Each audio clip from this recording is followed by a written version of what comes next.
ദൈവതിരുനാമത്തിന് മഹത്വം ഉണ്ടായിരിക്കട്ടെ. വിശുദ്ധ യോഹന്നാൻ സുവിശേഷം 8-ാം അധ്യായം 32-ാം വാക്യം. സത്യം നിങ്ങളെ സ്വതന്ത്രരാക്കും.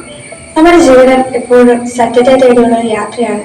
പക്ഷെ ആ സത്യം കണ്ടെത്തുന്നവർ വളരെ ചുരുക്കവും. ഇനി കണ്ടെത്തിയവരാകട്ടെ അത് ജീവിക്കാൻ തന്നെ മടിക്കുന്നു.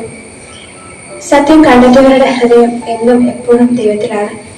ധന്യന്മാരായ പിതാവിന്റെ ഓർമ്മയാചരണത്തിൽ നാം മുന്നേറുമ്പോൾ സത്യാന്വേഷിയായ പിതാവ് എന്നും എപ്പോഴും നമുക്കൊരു മാതൃകയാണ്.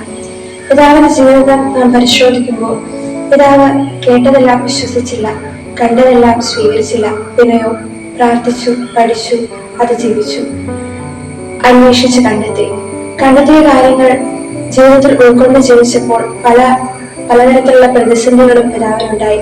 എന്നാൽ അവിടെയെല്ലാം പിതാവിനുണ്ടായിരുന്ന ആ ഒരു വലിയ ആശ്രയത്വം നമുക്ക് എന്നും മാതൃകയാണ്. എല്ലാവരും പോകുന്ന വഴിയിൽ കൂടെ പോകാൻ വളരെ എളുപ്പമാണ്. പക്ഷെ സത്യം കണ്ടെത്താനും അത് ജീവിക്കാനും ചെറുതായി പാടാണ്. നമ്മുടെ ജീവിതം നമുക്കൊന്ന് പരിശോധിക്കാം. നമ്മളെപ്പോഴും കംഫർട്ട് സോണിൽ മാത്രം ജീവിക്കാനല്ല ഇഷ്ടപ്പെടുക.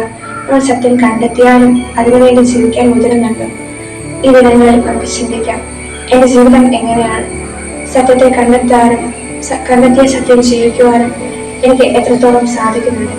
ധന്യന്മാരുടെ മാധ്യസ്ഥം യാചിച്ചുകൊണ്ട് നമുക്ക് സത്യം അന്വേഷിക്കാം, സ്നേഹം പങ്കുവയ്ക്കാം, ജീവിതം സേവനം